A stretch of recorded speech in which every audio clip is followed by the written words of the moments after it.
everybody, and welcome to Fantasy Fellowship's Indie Spotlight Author Q&A. My name is Jelena, although everyone at the Fantasy Fellowship Discord knows me as Nessa.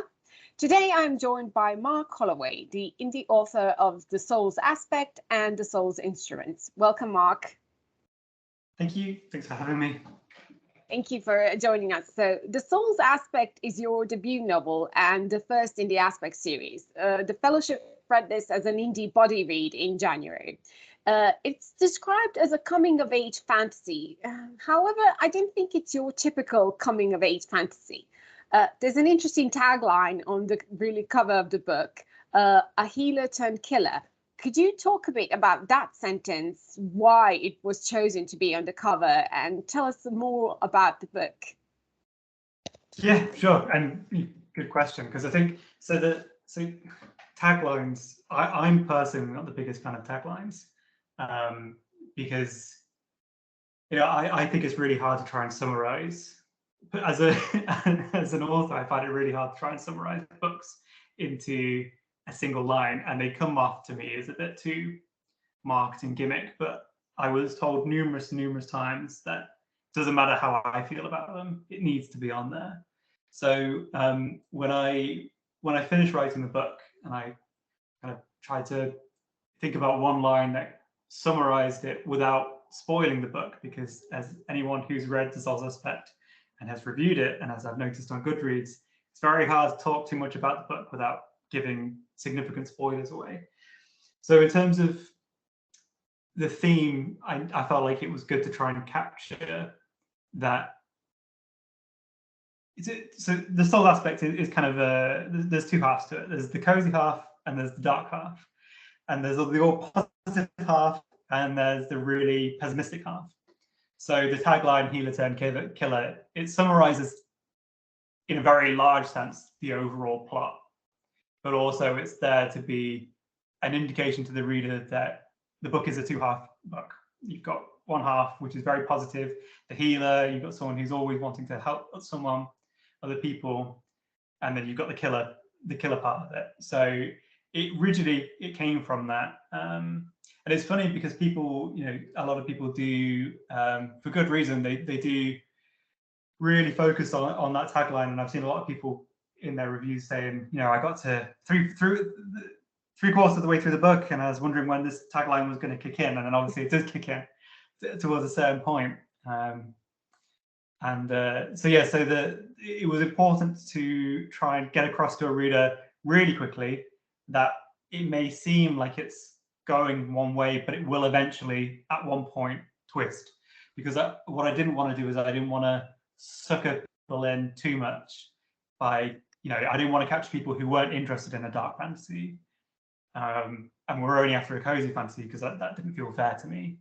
And likewise, I didn't want people who were only after a dark fantasy to spend the first three quarters not enjoying the book because it was too cozy.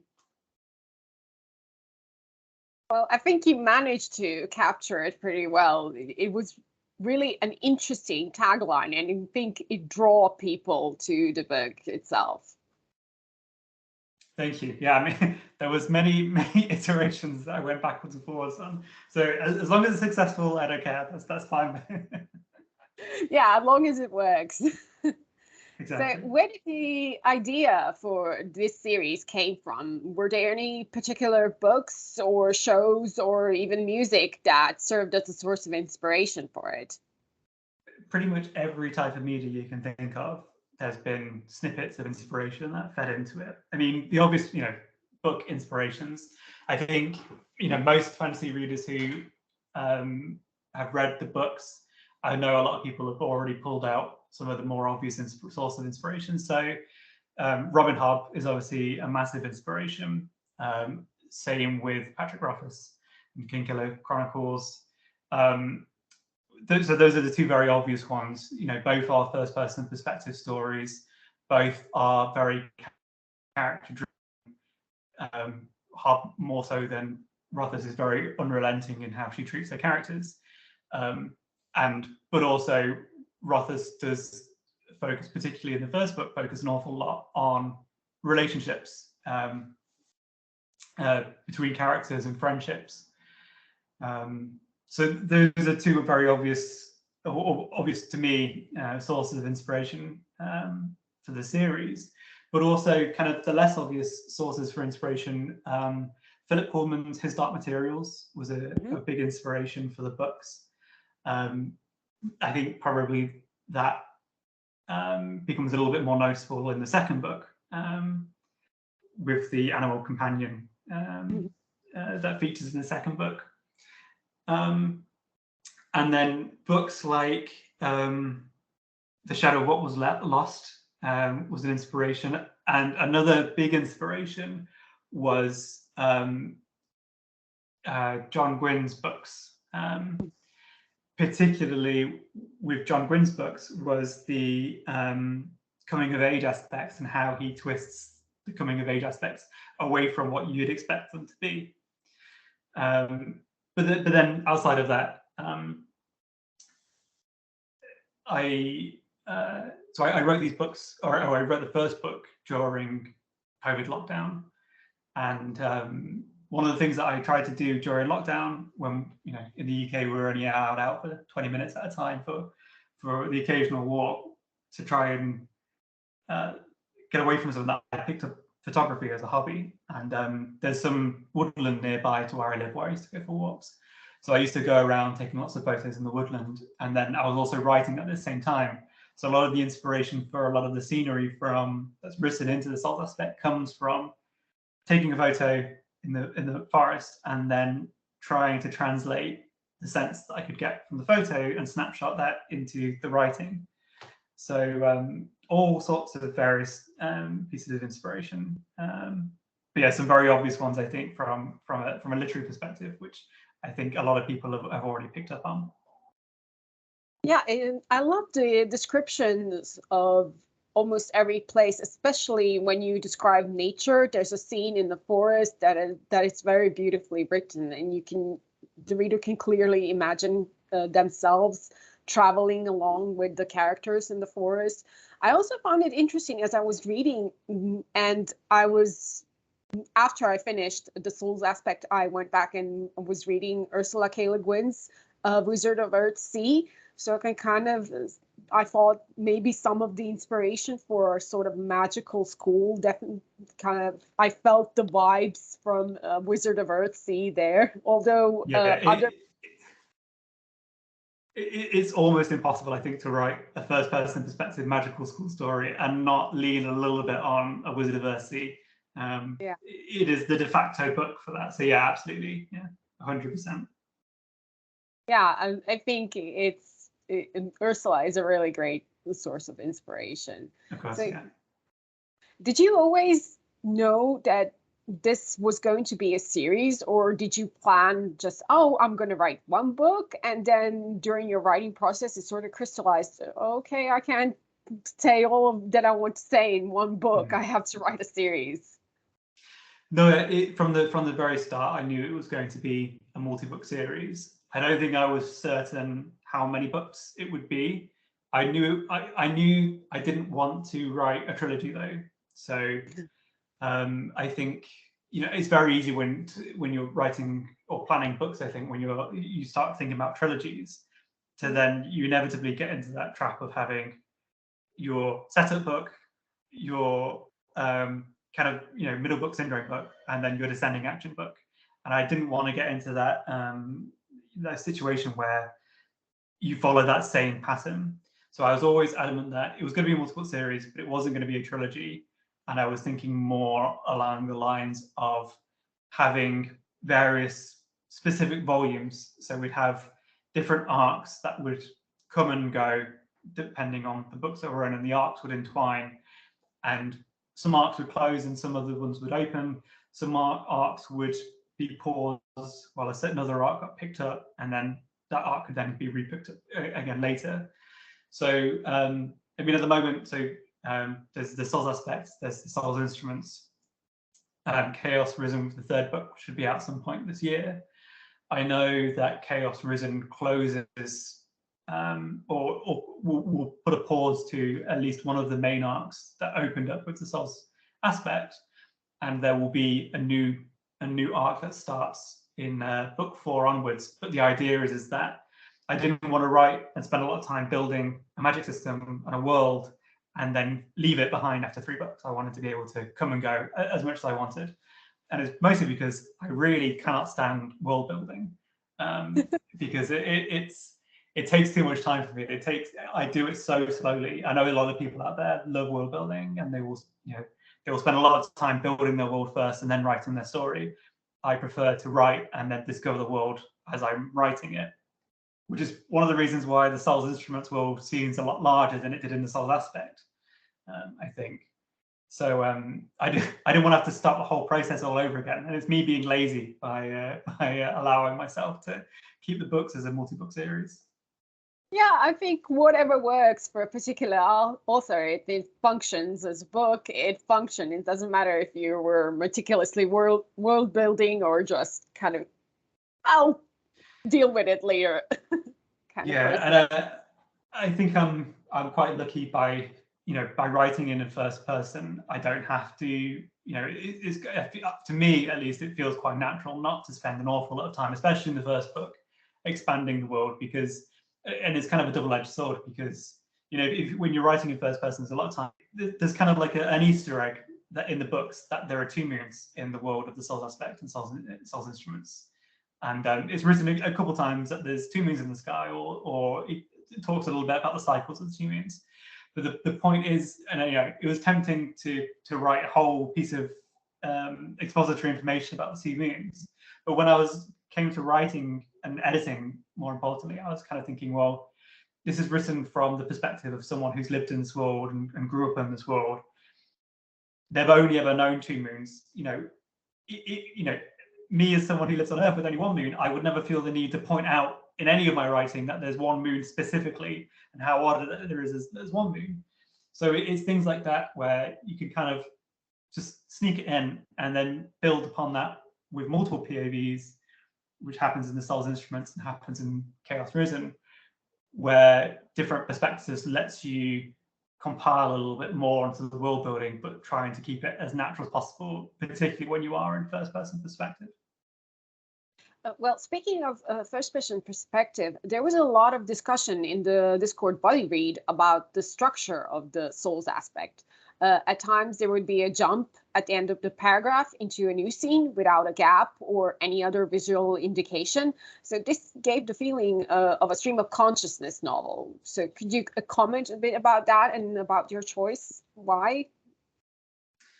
So this is where the literature nerd in me would love to go on about how James Joyce is an inspiration, yes, and it was the postmodernist in me that wanted to really express that. And to be honest, it was more, I think, a natural way of writing for me with the first person perspective. So when I was writing the first person perspective, I tried to, as much as possible, keep the actual narrative as much as the essence of Callum's character as possible. And I didn't want the first person perspective to just feel like it was uninfluenced by Callum's personality. So Callum, he's not a very flowery person, apart from a couple times where he does indulge himself a little bit when he's feeling particularly sorry for himself or particularly pleased. But at his very core, if we think about Callum's core personality, he's a healer, and he's been raised by his father, by Tima, to be a scientist and think about things in the analog for whatever the scientific method is in that world.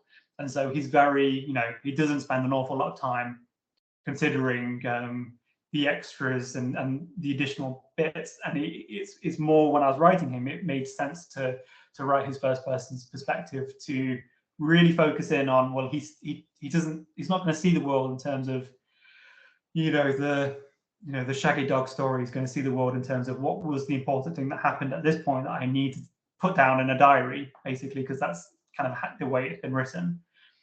And then there will be certain points where he does jump, and because in certain situations, when there's 2 scenes back to back and they're both very important, he won't spend a lot of time closing one scene before he opens one scene. So I think, to begin with, that was a very conscious thought from me as an author, trying to make sure that it felt as natural as possible for Callum to write it. But then I think the more I wrote and spent in Callum's narrative, the easier it was for that to become almost second nature. And actually, the really nice thing was in the Souls and Instruments, there's a second POV, who I won't spoil, but there's a second POV who is very different to Callum's narrative style. And I think, multiple POVs that are both in first person perspective in a single book aren't particularly common, for good reason, because I think it can be quite hard to distinguish. But it was, I think because I was very direct with Callum's POV in the first book, it became a bit easier to be able to separate them narratively, because this other person is a lot more flowery with his language, or their language, minor spoilers there, with their language, and the way that they view the world, and the way that they describe the world and interact with the world, and how they then describe that to to the reader. Because I'm waffling now, but the other point, what a surprise that the author's waffling. The other key point.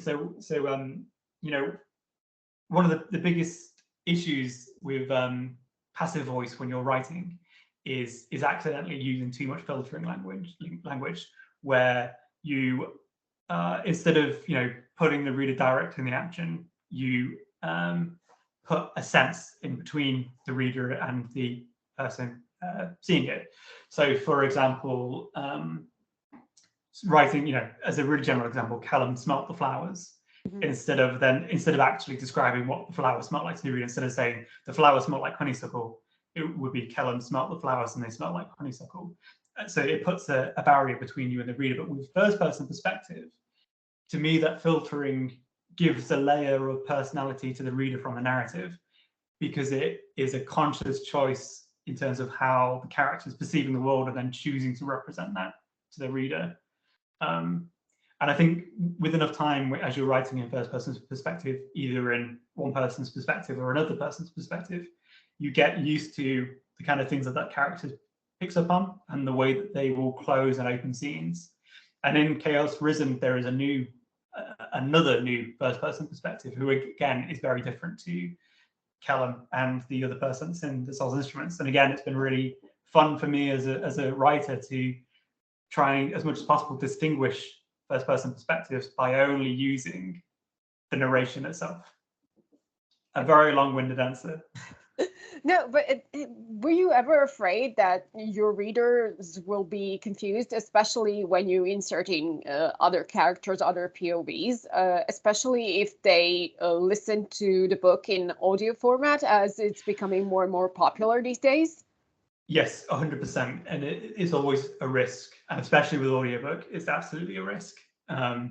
So I think that puts more pressure on me as the author to give the characters as much of a distinctive voice as possible.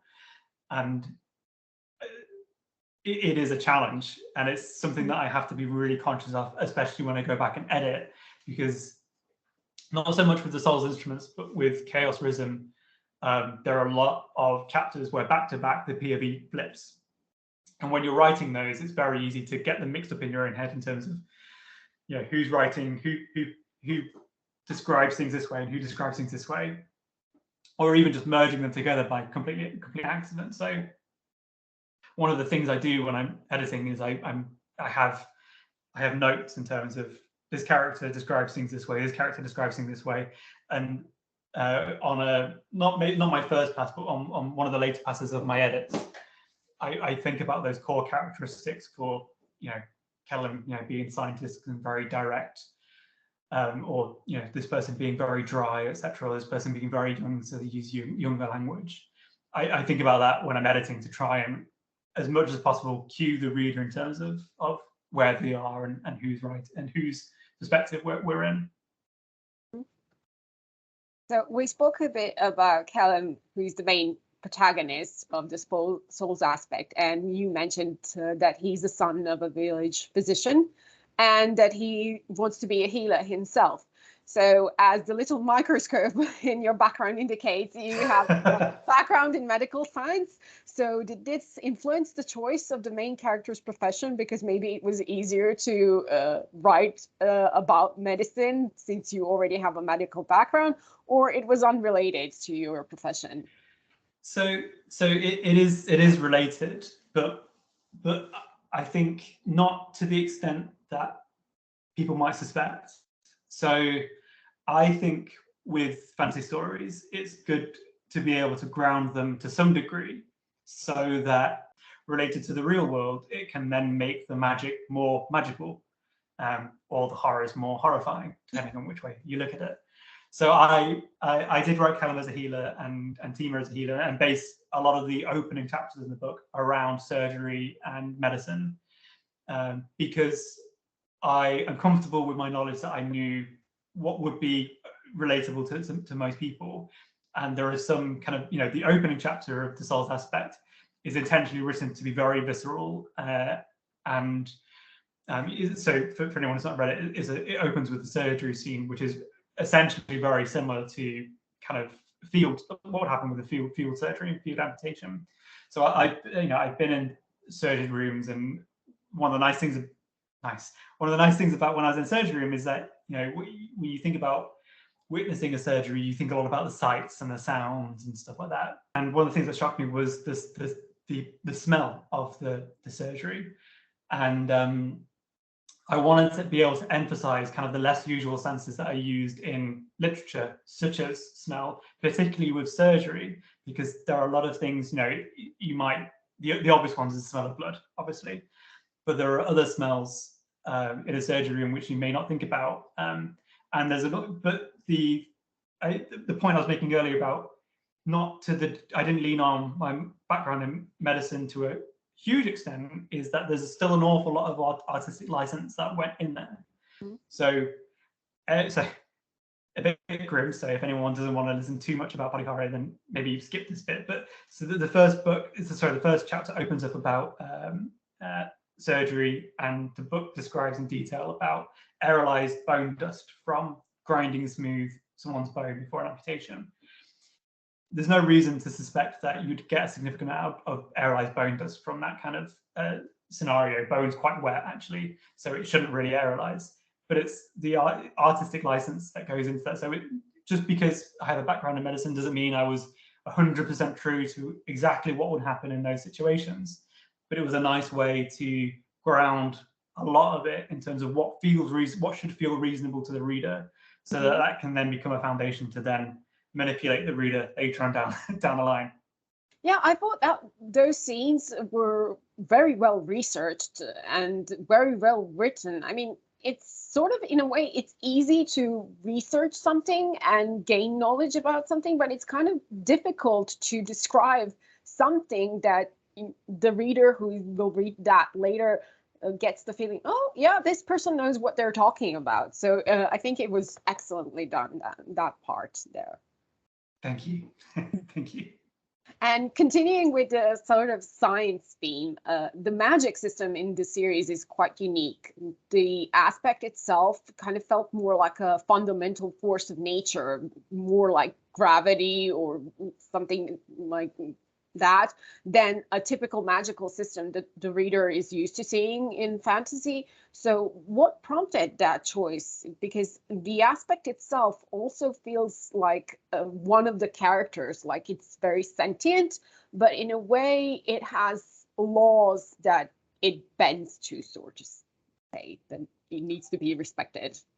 Yeah, and you're exactly right with where you're going in terms of the aspect itself is more like a law of nature, and that's kind of exactly the way I wanted it to feel. So so for magic systems, to me, I don't really like hard magic systems. Mm-hmm. But equally, I also don't like very hand-wavy soft magic systems, which can just be a deus ex machina whenever you need them to be. So for the aspect, I wanted to try and thread the needle for a kind of, a squishy magic system is what I'm going to call it, where what I was trying to achieve and hoping to achieve is that with enough research the smartest person in the world of the aspect series probably does understand the aspect to the point of a science. Given enough time, they could quantify it, create units, and create laws around it. But for the majority of the world, they're hundreds of years away from getting to that level of knowledge. And so it does feel very soft, particularly for Callum, because he's learning the aspect. And due to the nature of what happened to the world that the Souls aspect is set in 30 years prior, where they had this war which set back an awful lot of the knowledge around the aspect, it does feel softer. It does lean on the softer side, but there are still in the background, hidden to the reader and to all the characters, or to the vast majority of the characters, the actual hard to find laws of the aspect, because I did want it to feel like gravity or magnetism, where there are laws that govern it, and that it won't ever just be a thing where a character gets themselves into a predicament, but it's okay because they've just discovered this one new thing with the aspect which is going to permanently save them. And I did lean a little bit, and again I did bastardize a little bit the laws of thermodynamics and things like that to take away from, but the whole premise of the aspect is that energy cannot be created nor destroyed, which is, that's a very comforting fact, and everyone kind of intuitively knows that and understands that. But I thought it'd be fun to then twist that just a little bit and just push it just a little bit and say, well, if it can't be created or destroyed, then when the energy isn't doing something, it must be somewhere, and that somewhere is the aspect. So it kind of, when I was creating the aspect and world building, my favorite thing, I was thinking about things that are close enough and kind of we understand almost intuitively, and then how I can then push that just a little bit more to become magic, because I didn't want to spend an awful lot of time explaining the magic, and I didn't want to spend a lot of time kind of having people react to loads to the magic. I kind of wanted the reader to understand the aspect, or kind of grasp the edges of understanding of the aspect as they witness it in the book. So I didn't want to spend paragraphs and paragraphs explaining it, because I can't stand that myself personally. So through, you'll learn that when I wrote the Souls aspect, I wrote it to be my personal exact wish list of what a fantasy book would be. I wanted to, this is what sort of a question related to this. There's a part in the book where someone sort of explains about the aspect to Callum, and they mentioned that there are kind of different schools of thought around the aspect itself and what the aspect is. Have you had in plan, or do you think that they were kind of heresies or something labeled as heresies, as different kind of aspectors had different opinions about the aspect in that world? Something kind of like that happened similar to our world, where we had scientific debates that were at points in time sort of labeled as heresies. Yes, absolutely. And one of the things I did a lot of research on when I was writing the book was on heresies and common heresies that occurred, and how they were treated, and how they took their source and they interpreted it in a different way, and how if you have a central point of truth, how you have these branching people, and you have the common, the dominant theory, and then you have the things that spiderweb off that, and how the people react within the different groups to each other, and then how in certain scenarios there's heretical beliefs, then some of them splinter off and then form part of the dominant group. So yes, there are in the Souls aspect, there are heretical beliefs currently, which at one point would have been the predominant belief. Mm-hmm. But the idea is, and it's quite nice because, or to me, it's quite nice because obviously the aspect can be seen as a scientific thing, as we said, it's force of nature, but it can also be a magical thing, as it currently is. And to a lot of people, it's also a religious, spiritual thing. And so you kind of have all three of those things all impacting the different types of heresies that can come from it. And then on top of that, you have different countries, and in those countries you have societal impacts, which then will impact which is the dominant thought.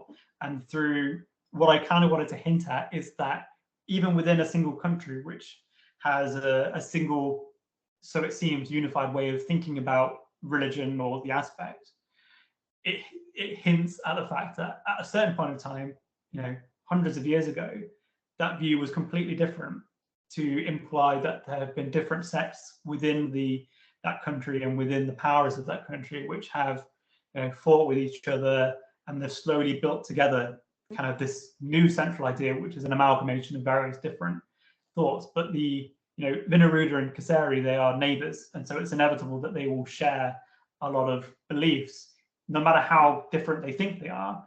There are going to be key points like little tiny spider webs which link them together. And it may be that the religion links to the aspect, or it may be that the magic links to the religion. And the idea is that these three things are all entwined some way. Yeah. Well, continuing on that, in your book, you managed to very subtly weave, from what I could identify as reading, themes of not just identity and friendship, but also trust, betrayal, consequences of one's action. And although, as I said in my review of the book, I'm hesitant to apply a 19th century concept to a fantasy book, but I noticed radical nationalism that was woven into the souls aspect. It's subtle, but these are a lot of things to unpack in one book. But I'd love to hear your comments and thoughts about it. And it actually, when I saw your review, it made because actually that was one of the core kind of guiding points when I was first plotting the story. So with fantasy books, not all the time, but a lot of the time, and especially for coming of age stories, they kind of can shy away from modern societal issues. And when I was thinking about, what are some of the really core modern issues which everyone is kind of aware of, and impacts most people to some degree, I was thinking about nationalism and radicalization and tribalism, and I wanted to write a story. The idea, the whole idea where the source aspect came from, was wanting to write a story which was the perspective of a hero, but could be very easily retold from a completely different perspective of the antagonist. And I wanted to have it so that the protagonist goes through this series of events that, without an outsider's perspective, if you read it from an outsider perspective, you would see it as a form of radicalization and a form of slowly becoming, or slowly entrenching in views in terms of nationalism as well, when those views may not have existed as strongly or at all before. Callum is very naive. He's very sheltered. He didn't travel. He doesn't really know much about his exterior world. And then when he does go to Vinaruda and meets Vinaruda, he does so from a very optimistic kind of perspective. And it's only with his reactions with not just the Vinaruda, but more importantly with his fellow Kaserians as well, that his beliefs kind of solidify. And the Soul's Instruments kind of goes into this in a bit more detail in terms of how then the characters then react around the central point that happened in the Soul's aspects, and whether they go one way in terms of ultra hardline, or whether they try and see additional or a wider viewpoint. And a lot of the themes of this volume, Soul's Aspects, Soul's Instruments, and Chaos Risen, are very much around kind of that tribalism and the us versus them attitude. But it was a core kind of building tenet to the story, was to talk about nationalism and to talk about radicalization as well, and to try and put a reader in the perspective, in a very loose sense, not at all in an actual realistic sense, but to put the reader in the perspective of a child that is going through these things, and to see how the events that are around them then shape their core beliefs, which will then, and whether or not they will shift as they grow up and become an adult. Yeah, and it's also interesting to note that even Callum at a point comments that how people's privilege or their, let's say, nationality or I don't know, social status affects how they talk about the magical academy itself. That there's a character who brought Callum there who spoke about the academy very positively about the experiences they had there. And it's interesting that Callum sort of listened to that, and that was his only contact about the academy, and he thought that he would experience the same, and then the shock that it's not the same as that character's experience. Yeah, and I think that was kind of, it was important to me that I didn't want to villainize the Vinnaruda and the Vinnarudan characters, and it was important to have characters from that country interact with Callum, but in doing so, a lot of those early meetings and discussions with the Vinnaruda didn't help because, as you said, they see their world from a very specific perspective, and a lot of them, as you discover at the end of the book, they see their world and their empire from an incredibly naive perspective, and they don't understand an awful lot of what's happening. But in doing so, that only serves to push the Khazarian people further away because of that privilege. It emphasizes, or it tries to emphasize, the disparity between the two countries, despite their proximal location to each other. The societal differences and the differences in power that the two countries have and the countrymen have is entirely different. Another theme that I think it was very important to the novel is consequences of one's actions. Something that we don't really see that much emphasized in sort of coming of age fantasy. I think you really did a good job to sort of center it, that every action has consequences, and how the protagonist of the story has to face those consequences in chapter 28, which was a traumatic experience for all the readers in the Discord group, but a very quality emotional trauma. Thank you for this. I'm pleased to hear it. But yeah, so the Souls aspect, it's a love letter to coming of age fantasy, really. The first 3/4 of the book, and especially the first half of the book, there's an awful lot in there, which if any readers have read coming of age fantasy, there's an awful lot in there that will be very familiar. It hits a lot of very familiar beats, I think, for a lot of people. And ironically, for some people, that can put them off, which is totally understandable. But where it came from is, so I read an awful lot of coming of age fantasies when I was a child. I've been reading fantasy since I was like 6 or 7. And as you do at that age, you do read a lot of coming of age fantasies. And one of the things I always kind of, not misrepresented it, but one of the things I noticed as I got older is that those coming of age fantasies that you read when you're young, they're all very hopeful, and they're all filled with kind of, very kind of like golden age protagonists, and there are dark scenes in those books, but all the protagonists only do things for the right reasons, and if they do things, generally it will go well. There might be setbacks, but ultimately, everything's going to be okay in the end. And you compare and contrast that to the real world when you move from childhood to a teenager to adulthood. There's an awful lot, personally, but I think for many people, there's an awful lot where happens in those transition periods where your childhood can be very hopeful, and you can be thinking an awful lot about all the good things that happens and everything is golden. And then as you move slowly into adulthood and you lose those protective barriers around you, things go wrong constantly, and there are significant consequences for actions that you've been protected from in the past. And so writing a coming of age story, which it's not targeted for young adult. I think some people would sometimes have classed the Souls aspect as young adult. I would class it as new adult at a push. I think I wouldn't recommend a young adult read Souls aspect, but so it's written for people kind of to read a coming of age story as an adult retrospectively. So I wanted, like, you know, a lot of the times in coming of age stories, you have characters where it's them versus an empire, and they will come up with a plan, like a jolly plan with their pals to defeat the empire, and it will just be the most ridiculous kind of strung out kind of like plan that you've ever heard of. That will, you know, if there's anybody competent at all on the empire side that catches wind of it, then it would never happen. And then, you know, if they do catch wind of it, then they'll get a slap in the wrist or they'll get thrown in jail.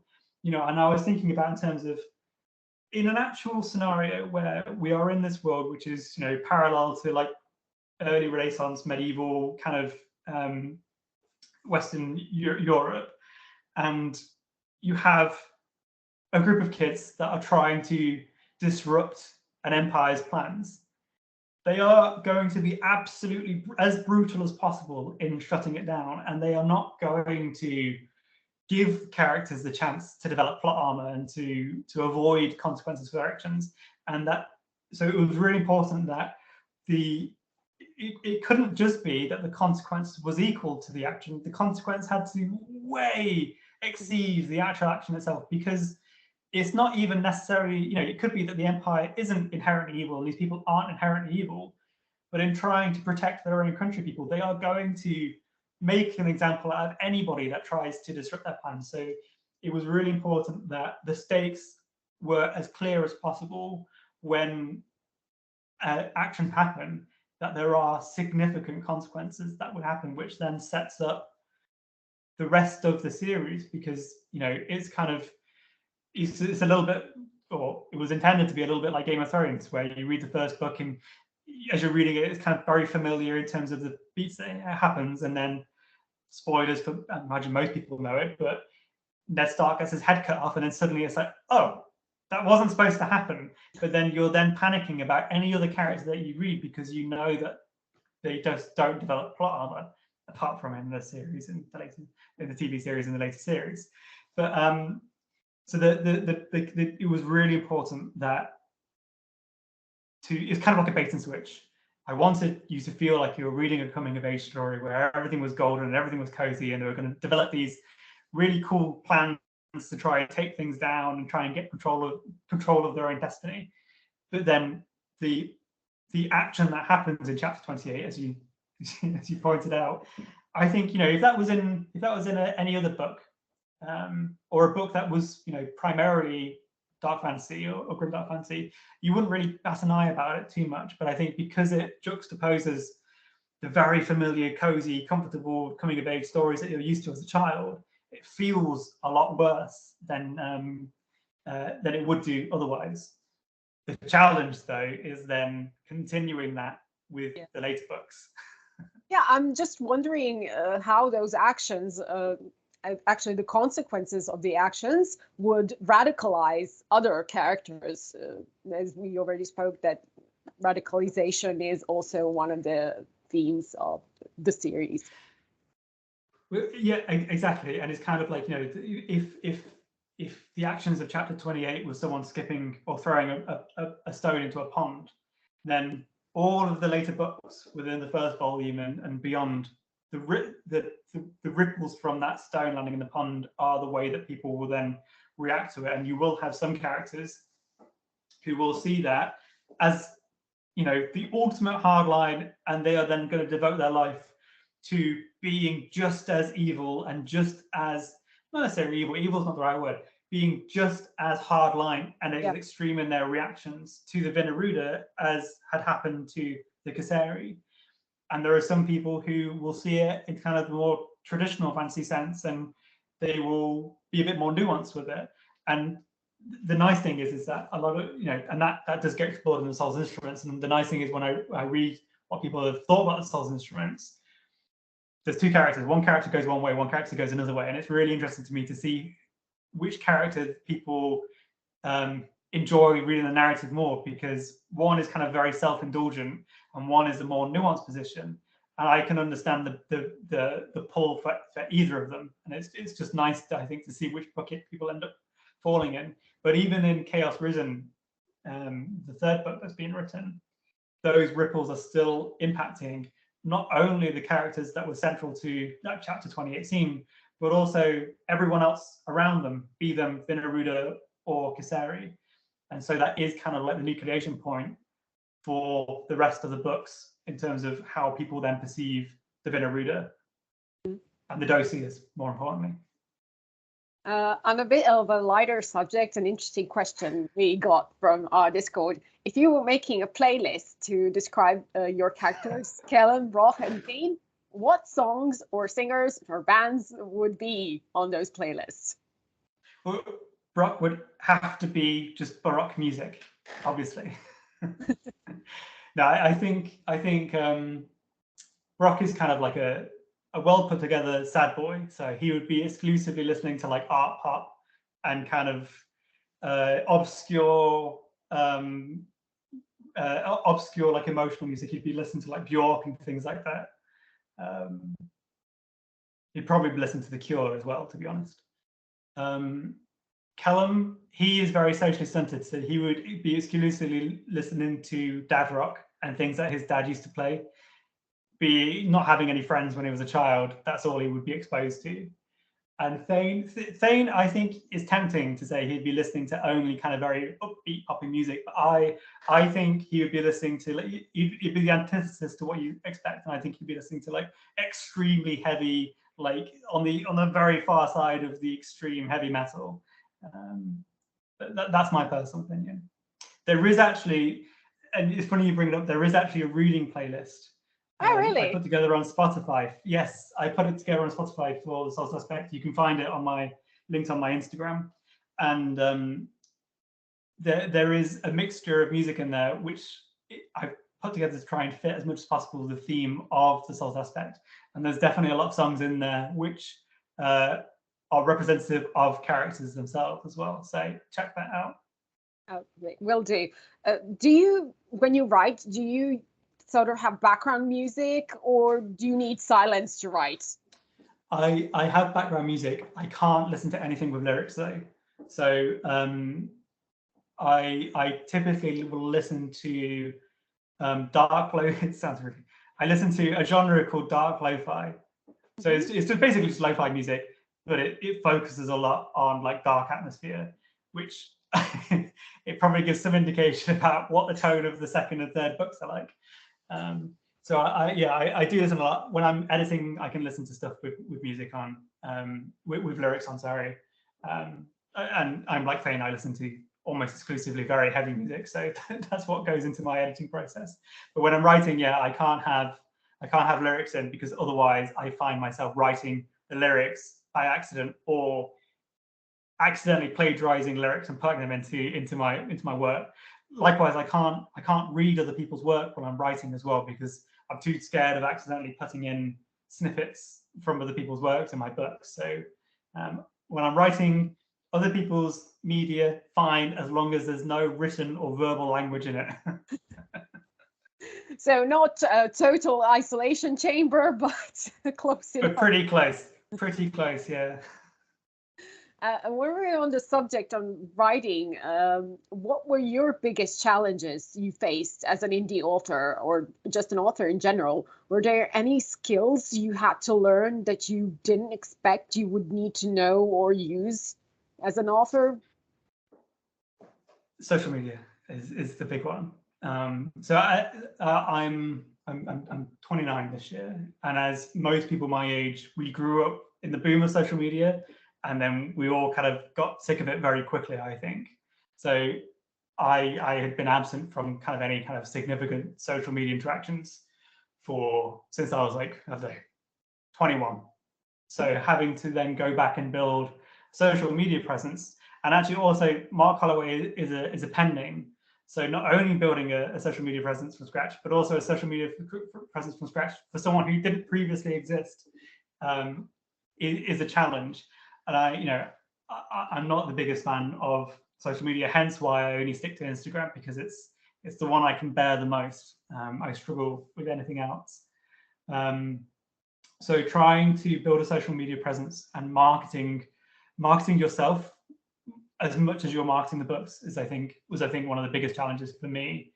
Keeping on top of messages. I think a lot of people are the same as me, where you see messages and then you kind of just ignore them for like an hour, and then before you know it, it's been 3 days and they're still in your notification bar, and there's just a creeping seed of guilt every time you look at them. I mean, it's kind of like one of those things where the longer you leave it, the worse it gets, so you just never respond to it. So getting over that and trying to keep on top of interactions and trying to appear less cynical than I actually am on social media. But that's not it's not the be all and end all. And I think a lot of people said, or a lot of the advice that I got when I was looking at indie authorship, they always said about marketing and social media. Other than a few, mistakes I made starting out, I haven't really tried to market the book specifically, other than just trying to build an organic social media presence. I suppose the other big thing is graphic design. So book covers are hard. I've had 3 different book covers for the Souls Aspect before I settled on the one that I've conspicuously placed behind me. The first book cover was very minimal.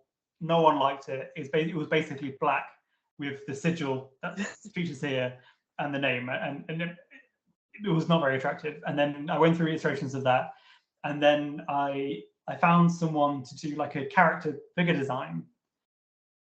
But I didn't want to, and like a lot of indie authors, I think, we're kind of risk averse, and I didn't want to put more money into the books to start off with than I was willing to lose. So I didn't want to spend an awful lot of money on cover design, and cover design can be incredibly expensive, especially for ones that don't look like they've just been taken from a template website. Not that there's anything wrong with that, but it wasn't what I was going for, and I just didn't have the money to spend on either of those, to be honest. So I ended up finding someone to do the cover design for the figure, but then everything else that features on the book, the background, the smoke, the text placement, typography, was all done by me, and I'm not an artist. I'm terrible at art. So learning Photoshop and having to get to grips with all of that was a learning process, and it was a learning process which meant that I had various different soft launches of new covers. But it's a skill that I've enjoyed and has then kind of mingled with that new hobby of photography that I picked up as well. So yeah, I didn't think being an author meant I was going to have to learn Photoshop. Here we are. Do you think like the cover art and map and generally illustration of the book that would appear in a book, how important do you think that is for the reader as they're reading the book? Or do you think a book can be sort of very successful without all these sort of extra bits of illustration? As a debut author, I think you need a good cover. There are so many self-published authors, and a lot of those self-published authors are excellent, and a lot of them have excellent stories. But because there are so many, it means that you are in a buyer's market, and in a buyer's market like this, first impressions are going to be incredibly important. And so if your book cover looks self-designed, then it will inevitably put people off. There are definitely readers out there who will read indie books no matter what, and that's great. And I love those people, and I love the community of indie fantasy, and I really love how supportive the indie community is. But it's not just those people that you have to convince, it's also the traditional readers who maybe have read 1 or 2 indie fantasies or haven't read any indie fantasies, and you are trying to convince those as well. So I don't think you have to spend thousands of pounds or hundreds of pounds. I think on the Souls Aspect, I spent no more than £100 in total. If you are an established author, I think you have a bit more leeway and you have a little bit more goodwill from your readers because you've already established yourself. But it's also, for me, it's kind of that thing where now that there is a group of people that I know will buy my book, which I'm very grateful for, I then wouldn't want to then send them or send out a book which has kind of cheaper cover or kind of a very obviously self-made cover. So it is nice to be able to prepare maps and do special editions and things like that.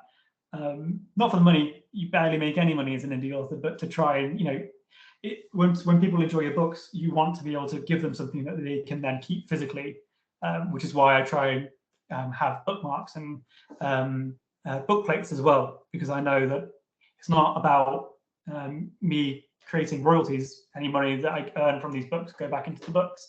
It's about, if you really enjoyed the story and you had a connection to it. I know for me, same for me, I will then want to try and, have nice things related to that media as much as possible. Speaking of the subject, publishing is a very complicated and competitive business, as you yourself noticed.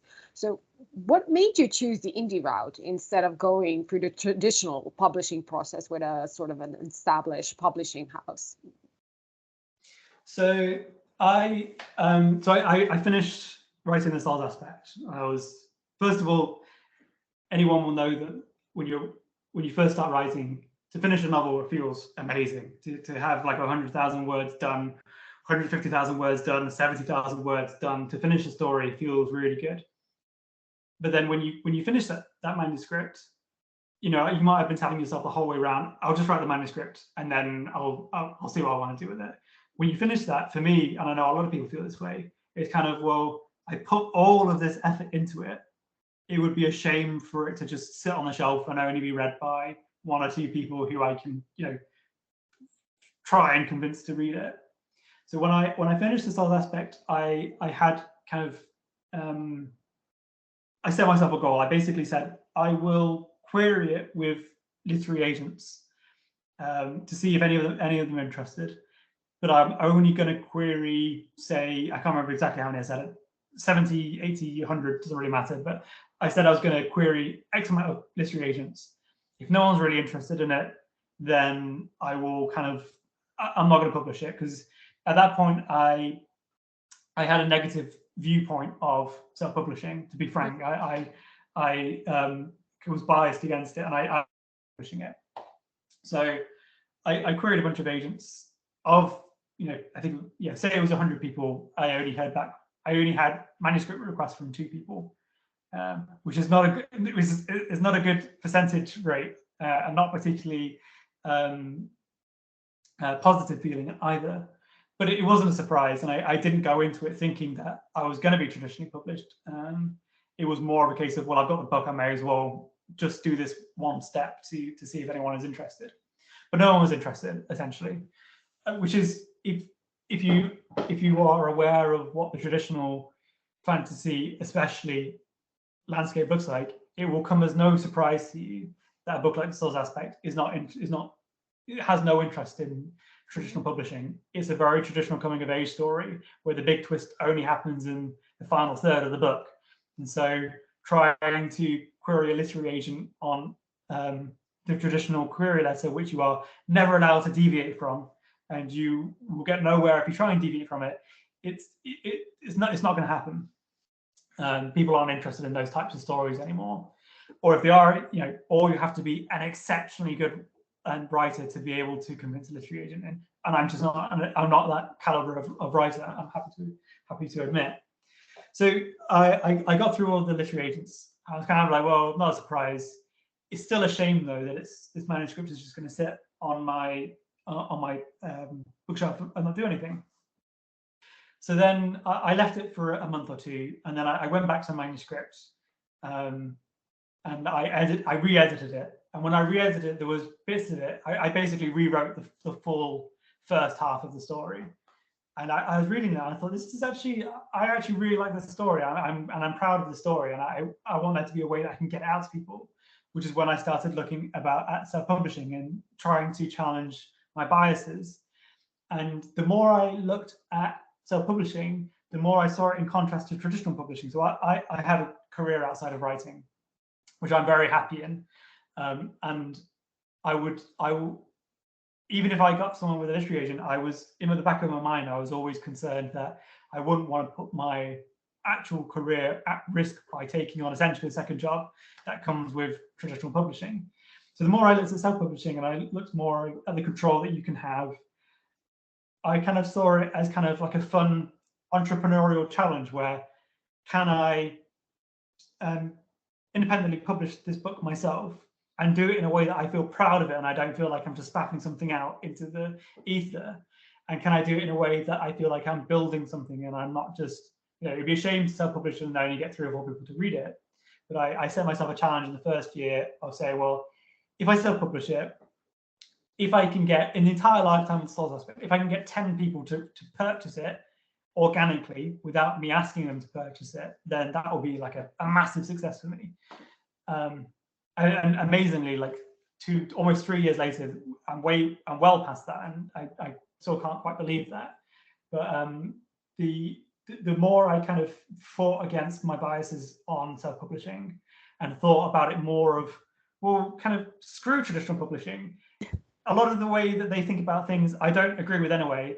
One of the reasons why I wrote the Souls Aspect is because I couldn't find a traditionally published fantasy book that I was really interested in. I really enjoyed like the golden era, like the early 90s, late 90s, 80s kind of fantasy. I really love that type of fantasy, and that just doesn't get traditionally published anymore.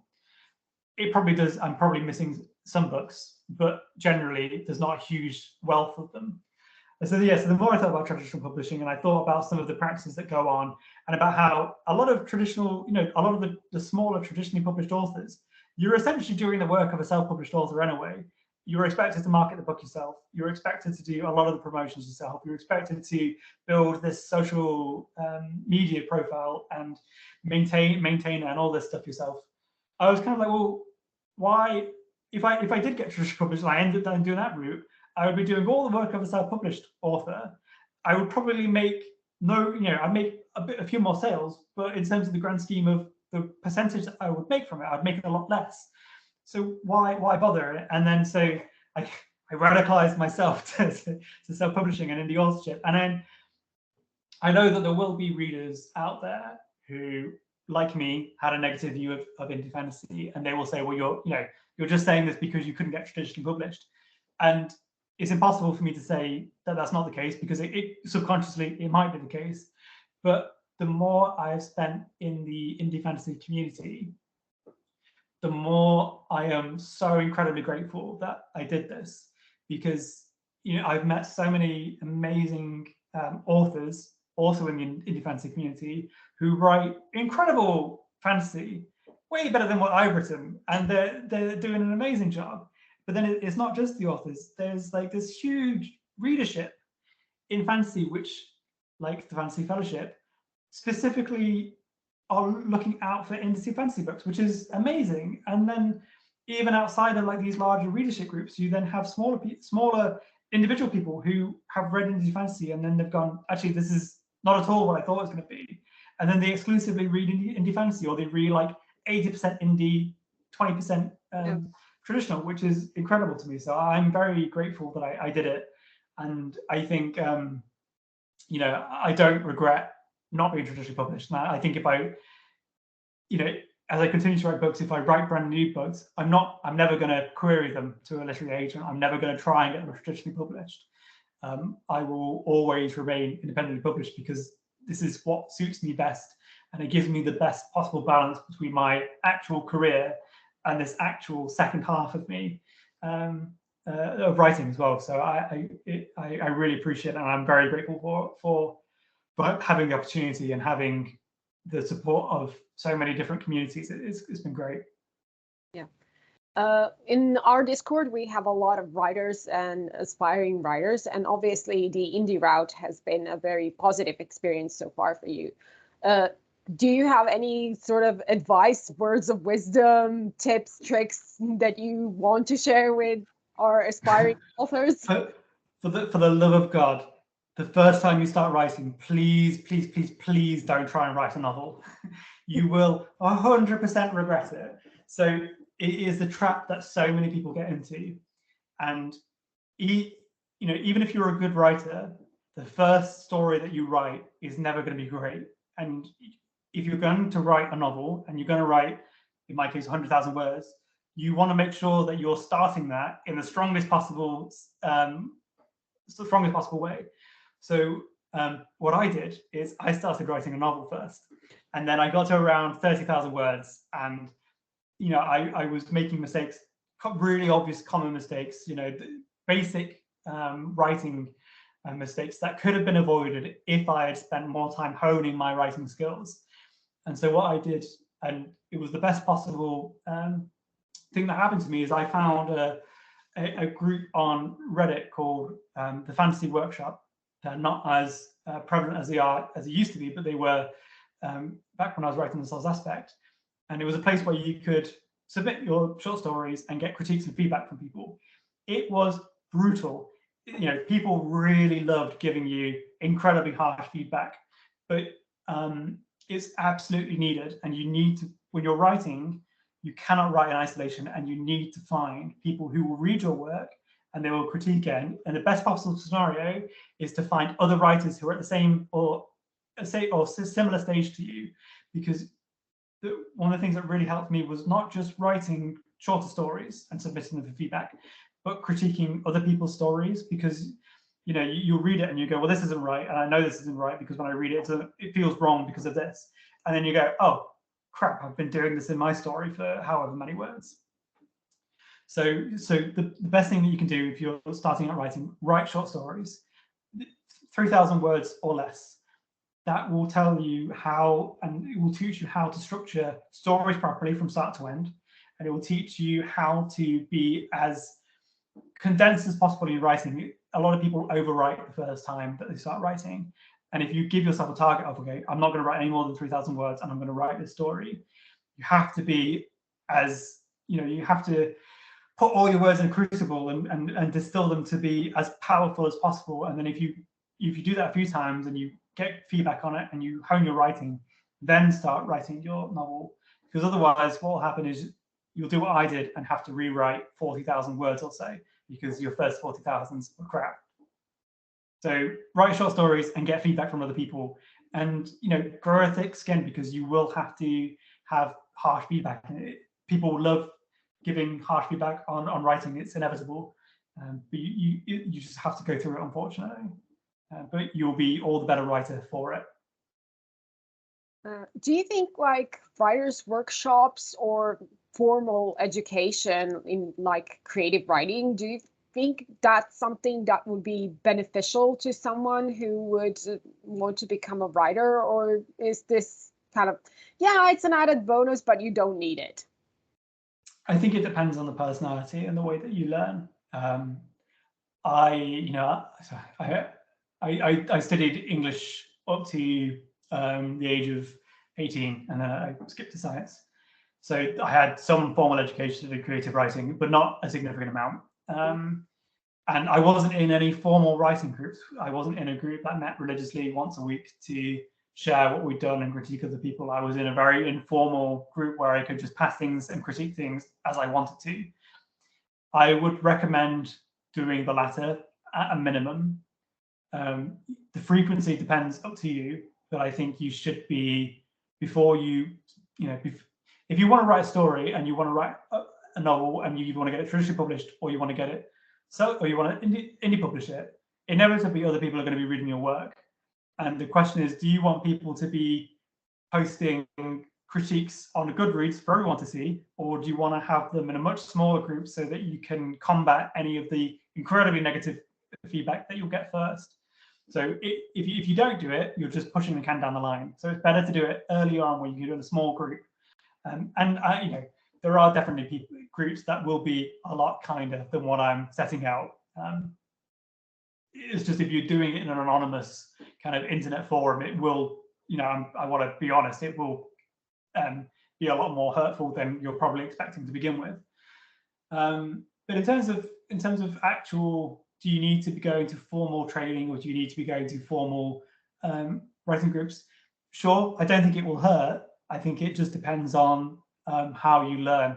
And it could be that you are comfortable picking these things up on your own, or whether or not you feel like you need to be in that kind of more rigorous environment. I don't think it's a mandatory that you go to these kind of formal classes.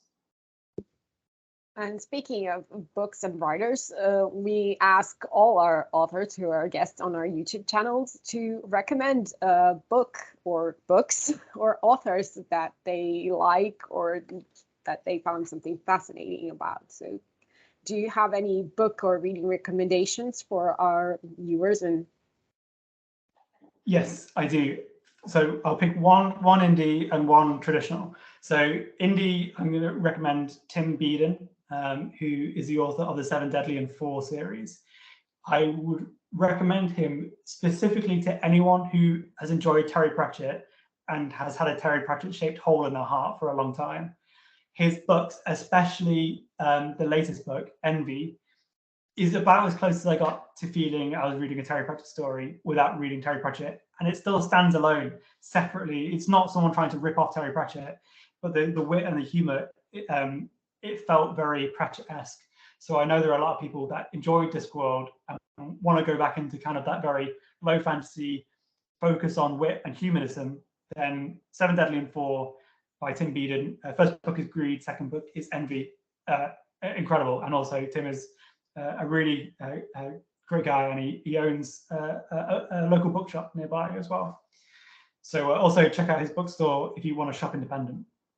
And then traditional, one of the books that has had a massive impact on me, and actually on the Souls Aspect, and I completely forgot to mention this, it missed me entirely, is Jeff Vandermeer's The Southern Reach trilogy. Annihilation, the first book, Acceptance, and oh my god, and I cannot remember the name of the other book, but anyway, that trilogy, it's not a fantasy book, it's a kind of weird fiction sci-fi book, but the prose in it and the language in it is so visceral and unsettling, and the way that he describes things is just it was one of those books where I read it and I felt like it was a defining book. And it just had like a massive impact on the way that I viewed media and the way that I viewed literature, and actually the way that Vandermeer uses prose to make people feel uncertain and unsettled and uncomfortable was an inspiration for a lot of the scenes, specifically with the Aspect in the later parts of the Souls Aspect and in the Souls Instrument. So I would recommend those two books. Or those two series, sorry. 6 books in total. The more books, the better. One of the interesting things that when the Indie Committee was preparing to have the Indie Body read of your book, at the end of October last year, you announced your winter charity event.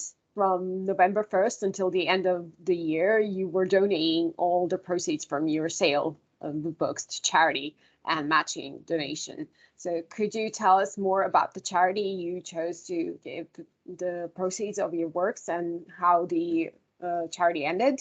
What happened there? Yeah. I was super pleased to be able to do something with the books, to be able to raise money for charity. And the charity I was raising for was the Trussell Trust Foundation, which is a food bank charity, biggest food bank charity in the UK. The reason why I chose Trussell Trust is that obviously the whole world is feeling cost of living crisis.